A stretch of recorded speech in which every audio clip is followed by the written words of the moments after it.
Autumn had come to the island of Sodor. The fields were changing from yellow stubble to brown earth, and a tractor was hard at work as Thomas puffed along.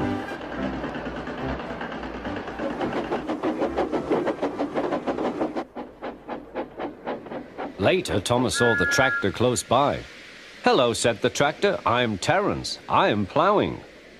"I'm Thomas. I'm pulling a train." "What ugly wheels you've got." "They're not ugly. They're caterpillars," said Terrence. "I can go anywhere. I don't need rails."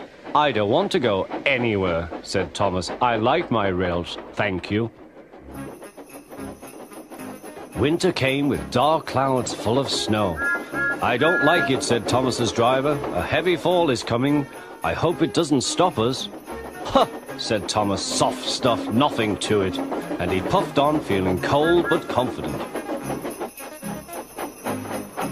They finished their journey safely, but by now the country was covered. "You'll need your snowplow for the next journey, Thomas," said his driver. "Puh! Snow is silly soft stuff. It won't stop me." The snowplow was heavy and uncomfortable and made Thomas cross. He shook it and he banged it, and when they got back, it was so damaged that the driver had to take it off. "You're a very naughty engine," he said to Thomas.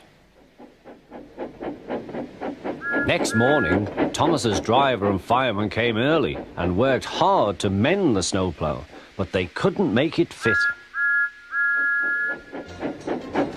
Thomas was pleased. "I shan't have to wear it. I shan't have to wear it," he puffed to Annie and Clarabel.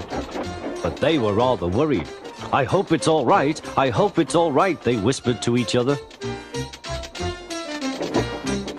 The driver was worried too.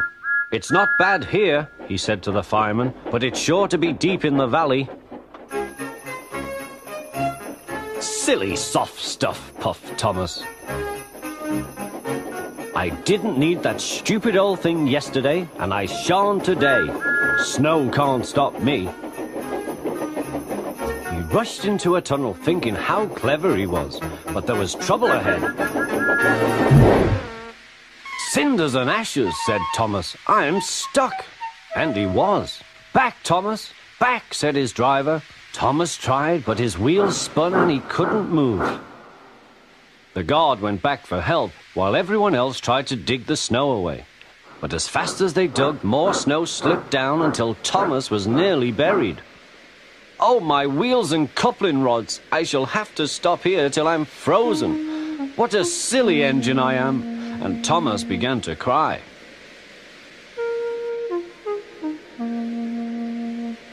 At last a bus came to rescue the passengers. And then, who should come to Thomas's rescue but Terrence? Snow never worries him.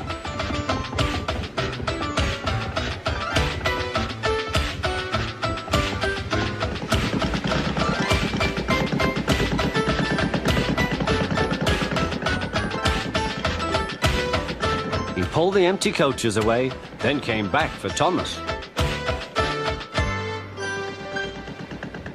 Thomas's wheels were clear but still spun when he tried to move. Terrence tugged and slipped and slipped and tugged, and at last dragged Thomas clear of the snow, ready for the journey home.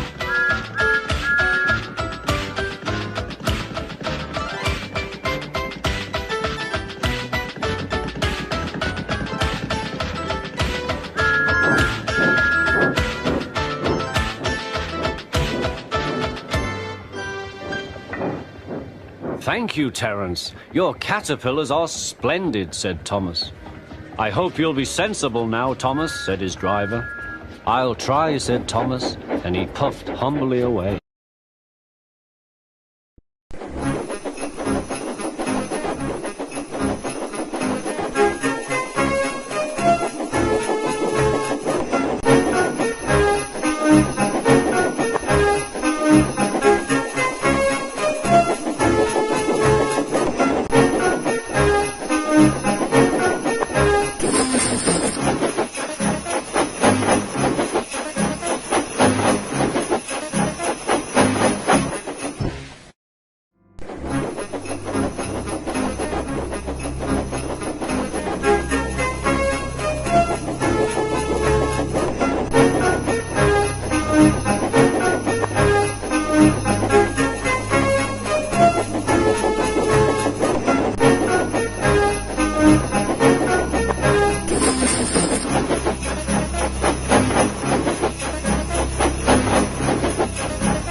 It was Christmas on the island of Sodor. All the engines were working hard. Thomas and Toby were busy carrying people and parcels up and down the branch line. Everyone was happy. Only the coaches, Annie and Clarabelle, were complaining. It's always the same before Christmas, they groaned. We feel so full, we feel so full. Oh, come on, said Thomas. Where's your festive spirit? Christmas Day is almost here. By the side of the track was a lonely little cottage with a familiar figure waving to them. It's Mrs. Kindly, whistled Thomas. Peep, peep, Happy Christmas. Thomas always felt better for seeing her. Christmas just wouldn't be Christmas without Mrs. Kindly. When work was over, Thomas went to see the other engines. All their coats had been polished. Ha, said Gordon, just look at us. Your driver will have to work fast to get you as smart as us. Never mind that, replied Thomas. I've something important to say. Do you realize it's a whole year since Mrs. Kindly saved us from a nasty accident? You remember when she was ill in bed and... Yes, of course, interrupted Edward. You told us how she waved her red dressing gown out of her window to warn you about a landslide ahead. And you and Toby gave her presents, Percy joined in. And the Fat Controller sent her to Bournemouth to get better. But, said James and Henry together, the rest of us have never thanked her properly. Exactly, said Thomas. So now I think we should all give her a special Christmas party. Everyone was getting very excited, and the drivers felt sure that the Fat Controller would agree, as indeed he did. The engines were all busy making plans when silence fell. The Fat Controller had bad news. The weather's changed badly. Mrs. Kindly is snowed up. Toby says he'll help to rescue her. You must help too, Thomas. There's no party unless you do. Thomas hated snow, but he said bravely, I'll try, sir. We must rescue her. We must. There's a good engine. You and Toby will manage splendidly. Thomas charged the snowdrifts fiercely. Sometimes he swept them aside. Sometimes they stuck fast, and the men had to loosen them.